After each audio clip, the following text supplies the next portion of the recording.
Hello, and welcome to Inside Burlington. My name is Ted Schaefer, and I am Burlington's first selectman. During today's show, we will be discussing a new statewide municipal certification program called Sustainable Connecticut. This certification program is a roadmap for municipalities. It is a menu of voluntary actions to enable towns and cities to be thriving, resilient, collaborative, and forward-looking. Sustainable Connecticut was developed by municipal leaders and residents from across the state, the Connecticut Conference of Municipalities, and people from key agencies, nonprofits, and businesses that all partnered to help create the program. The Institute for Sustainable Energy at Eastern Connecticut State University is coordinating and supporting this initiative. Support is provided by a funding collaborative composed of the Emily Hall Tremaine Foundation, Hampshire Foundation, and the Common Sense Fund. I participated on the original task force and then continued onto the advisory committee as the chairman, and am now moving onto the Sustainable Connecticut Board of Directors. Because Burlington residents have supported a solar energy installation program through the Green Bank, an 105-acre open space purchase on Tane Mountain, the installation of an electric vehicle charging station at our public library, and the development of rails to trails on the Farmington River. These are all shared values, which I am very enthusiastic about. I feel Burlington residents would also be enthusiastic and will benefit greatly moving forward.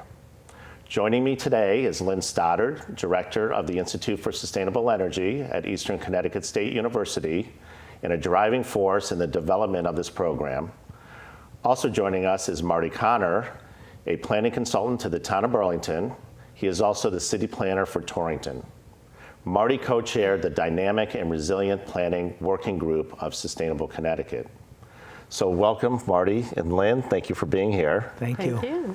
And so Lynn, maybe we can start off chatting a little bit about how this program came to be and where we are and where we're heading. Sure. Well, it came to be, it's been a conversation for a couple years. You were at part of the beginning of the conversation. Yeah. There was a feeling in towns that they'd done a lot of work on energy efficiency, and were really eager to branch into broader sustainability measures. At the same time, we were looking at similar programs in other states that have been very successful and valuable to towns, bringing them guidance as well as funding to do sustainability measures. And we sat down with the Connecticut Conference of Municipalities, being the organization that represents most of our towns in Connecticut, and they were very eager, thought it would provide great value to the towns, and we were off and running with the great support of our seed funders, which you mentioned. Yeah, talk a little bit about the foundations. How do they, have you worked with them before, and how did they come on board? Yeah, personally, I have had a longer relationship with the foundations. I used to work at the Department of Energy and Environmental Protection, and these three foundations have been involved in supporting town work on climate change and energy efficiency for a number of years. And I think that is all very important because as the state of Connecticut is working out its financial scheme for the next couple of years, this keeps the program at an affordable level and creates grant situations for those communities that will be participating. Exactly. So tell us a little bit about this. So I was part of the task force and the advisory committee. So things have been created and formulated. So what can we expect coming up in the next couple months? Yeah, well, so as you know, we started with a group of mayors and selectmen, including you, who set a vision for the program. Then we broadened that into an advisory committee that included some state agencies, businesses, nonprofits. And over the past year, that group has been overseeing the development of the program. You mentioned a menu of voluntary actions. So There were 8 working groups and over 200 people, essentially representing every town in the state in the creation of the program, which is really exciting. It's been a lot of work. Marty has been one working very hard, co-chairing a working group. And at this point, we are finalizing the details of that roadmap or menu of voluntary actions, the points associated with the actions. So as a town implements sustainability actions, they can get points that contribute towards certification as a bronze or silver sustainable CT town. And so we are in the final sprint towards our official launch, which will be on November 28th at the CCM annual convention. So most of our elected officials in Connecticut attend that convention, and we'll have a great opportunity at the lunch on the first day to describe the program to your peers and officially launch it so towns can begin to engage and register in the program. It's all free and voluntary, so really have developed the program to meet the needs of, flexible needs of many different towns in Connecticut. We'll have a website, sustainablect.org, that's under development that will be fully up and active by the launch, November 28th, so towns can see this list of actions, find out the certification cycle, look for opportunities for funding and that kind of thing. That's great. And Marty, thank you so much. As I was participating in the advisory committee, simultaneously there were working groups. There was 8 of them, and you were co-chair of one of them. So what was that experience like? Oh, it was a fabulous experience. I was fortunate enough to be able to recommend people to serve on my committee. So what do? You look for the smartest people in the room.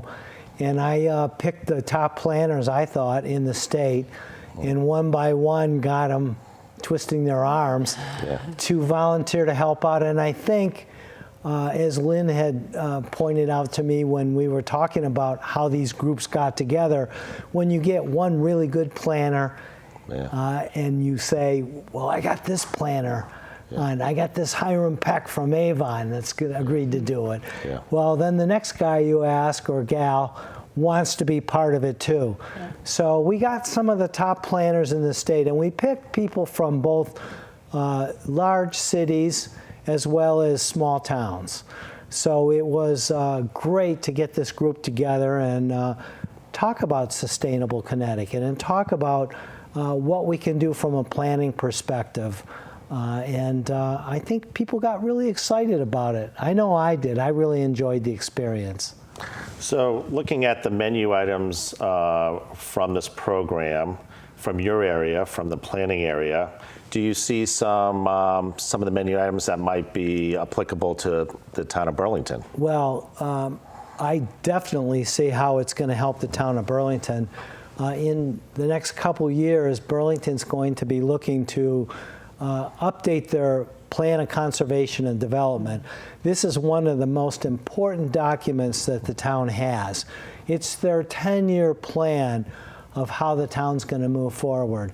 And integrating these actions from Sustainable Connecticut into that program, especially the plan of conservation and development, is very important, and it will help guide Burlington forward. Oh, great. Looking back at some of the activities while there was the working groups that were taking place, your group at Eastern Connecticut at the Institute were going around the state. You had a road show. You were getting interaction from communities all across Connecticut. Maybe you can describe a little bit of those, some of those public outreach sessions that you had. Sure, yeah. Well, early this year in January and February, we did some regional forums just to let people know this program was coming, was a resource. We got input from people. We actually used it as kind of a focus group to get input on our Sustainable CT logo. And then, of course, we had others engaged in much more dedication of time, like Marty, of sitting down with experts and colleagues around the table for 6 or 7 months, developing the actions that would help guide towns and provide value. We recently just completed 10 pilot tests with 10 towns. So the menu is developed, and we had tons of input from towns and other stakeholders, but we still said, let's make sure we've got this right. So we tested it with 10 towns of all shapes, sizes, different geography, demographics, and sat down with a half a day with each town, with their elected official, their planner, their public works people, had them read the actions and said, they critiqued them and said, this is great, but it's unclear, or this isn't really something our town would do. You need to make it more flexible. So yeah, one example we got, a common theme was many of the actions suggest creating a little subcommittee of residents on whether it's on historic resources or creative culture or natural resources, and the towns begin to say, you know, there's like too many committees in this, it's too much. Yeah. So we actually have made an adaptation to that a town develops one sustainability team, and that team can bring in members and organizations from time to time with expertise on the actions they're working on. So the pilots were really successful, and the 10 towns were incredibly engaged, and it was a great service. So we feel like with all the vetting of stakeholder input, municipal input, and then the pilots with the towns, we're pretty good. We're loading the actions up into the website in the next week or two, and we'll be good to go by our launch in November. That's exciting. And you know, for Burlington, what I could imagine is that you know, there's great shared values, as I talked about earlier. I think there's a lot of enthusiasm in the community, and I could see a call for a volunteer group interacting with the town officials and the town committees and boards in looking at this menu and seeing how we would want to proceed. So if Burlington was to proceed, we would, the certification program is going through the menu, accomplishing a certain amount of activities to earn points. And if you earn a certain amount of points, it could be a bronze level, for example, or a silver level, you could become a sustainable community. That's something that you could achieve and work towards a higher level in the future. So, so looking at the menu, there's all types of categories. There's natural resources, infrastructure and operations, public services. Maybe you could talk about some of the other categories that are in there. Yeah, well, Marty talked a bit about the planning category, which has a number of actions that help towns plan for sustainability and integrate that into their plan of conservation and development and zoning regulations.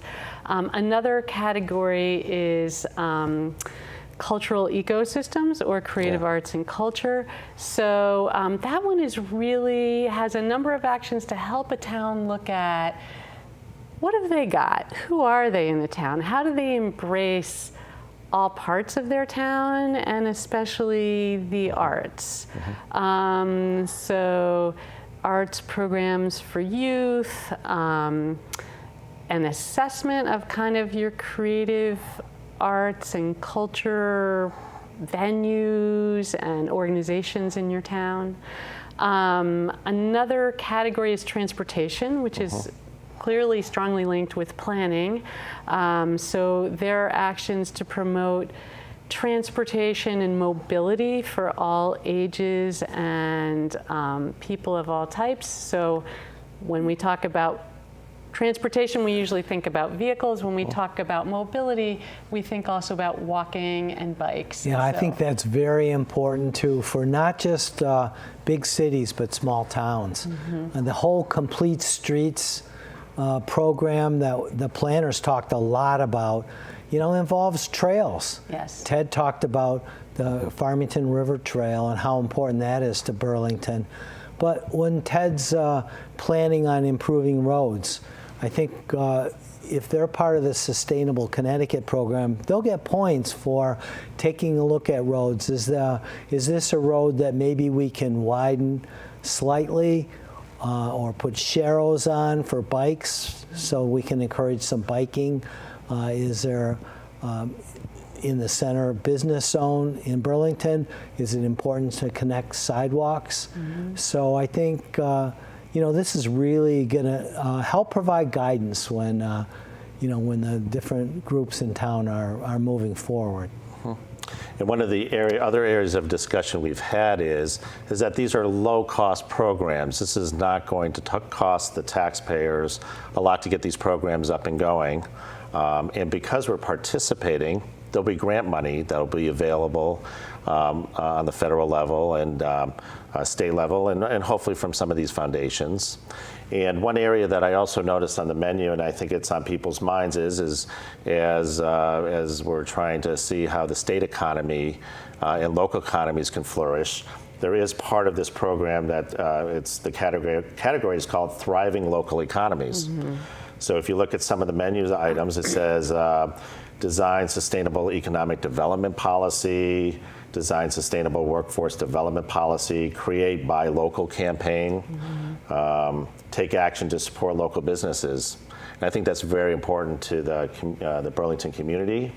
And so I really look forward to engaging in some of these initiatives and seeing some of the results.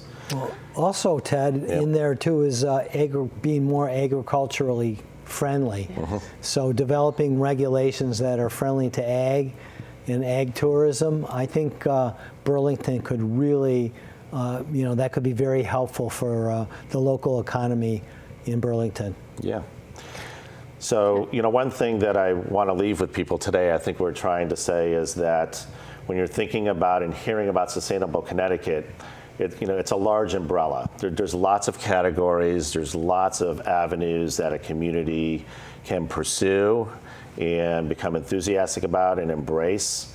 And I really look forward to this and talking to our community about this in the coming months. So, so I want to thank you both for being here today. This was a great start of this conversation. Maybe we could all come back again and maybe several months or a year and just kind of see where things have happened in Burlington regarding all this. And thank you very much for watching Inside Burlington today. We look forward to talking to you soon.